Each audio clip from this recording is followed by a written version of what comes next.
episodes of our programs via these social media platforms. For inquiries, please call 070-3265-6544 or mail us via enquiries@acnntv.com. ACNN, reaching the world with the undiluted Word of God.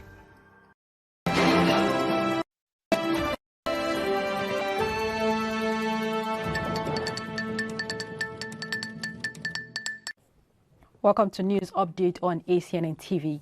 The Primate of the Church of Nigeria, His Grace, the Most Reverend Dr. Henry Ndukuba, has urged Christians, even in their challenging times, to continue in their prayers for the Church and the nation.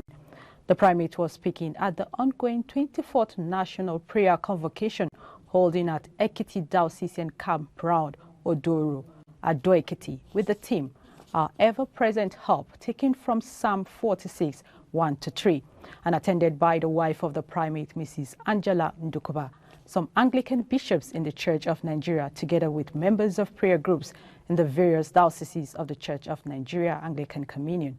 Speaking on the topic, pouring out water before the Lord, the Primate noted what the Church and the nation needs now is persistency in prayer, urging all to continue in their prayers for the Church and the nation. Full details will be brought to you in our next bulletin.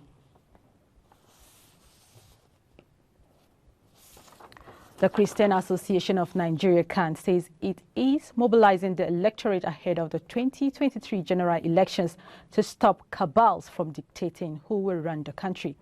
Accnn's chairman of Lagos, Mr. Stephen Adebite, disclosed this in an interview on the sideline of the media party to announce the 2022 Interdenominational Divine Service, saying the period of cabals forcing rulers on the people has passed.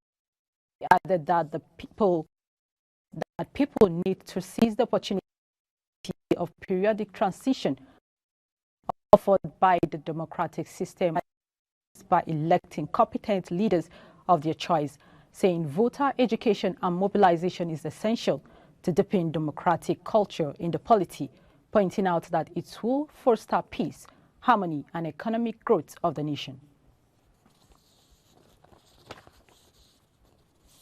The Anglican Primate of All Ireland, Archbishop John McDowell, and the Archbishop of Dublin, still in the Church of Ireland, Archbishop Michael Jackson, have applauded the lifting of public health restrictions in the Ireland imposed due to COVID-19 in the past 2 years.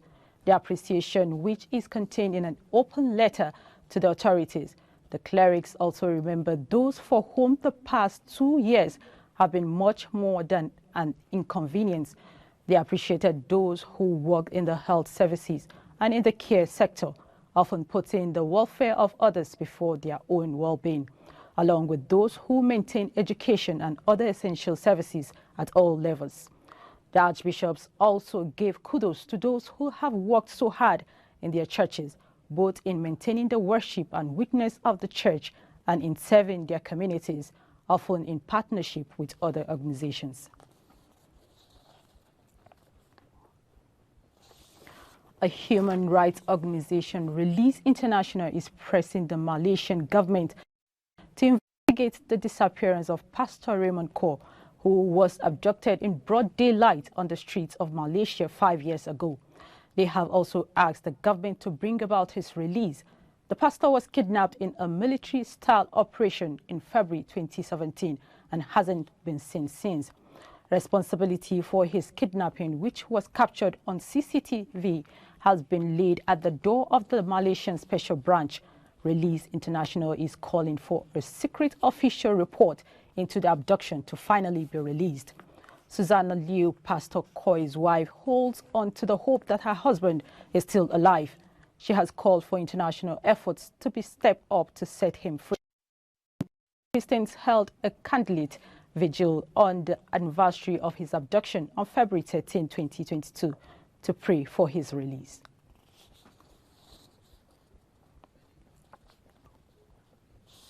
And a New York pastor has been sentenced to 23 years in prison for running over his estranged wife with a car and then repeatedly attacking her with a machete in front of her grandchildren. The pastor, 65-year-old Victor Matteo, who led Christian congregation The Redemptor Incorporated in the Bronx, New York City. Judge Margaret Clancy of Bronx Supreme Court sentenced him to 23 years in prison and 5 years of post-release supervision in November 2021. Matteo pleaded guilty before the court to 1 count of first-degree manslaughter for killing his 58-year-old estranged wife, Noelia, who was found unconscious with multiple laceration to her body on October 3, 2019. In his statement, Noelia's son, Kenneth Zunigia Fernandez, said Matteo allegedly demanded that his wife hand over all of her earrings from her cheesecake business and threatened violence when she decided.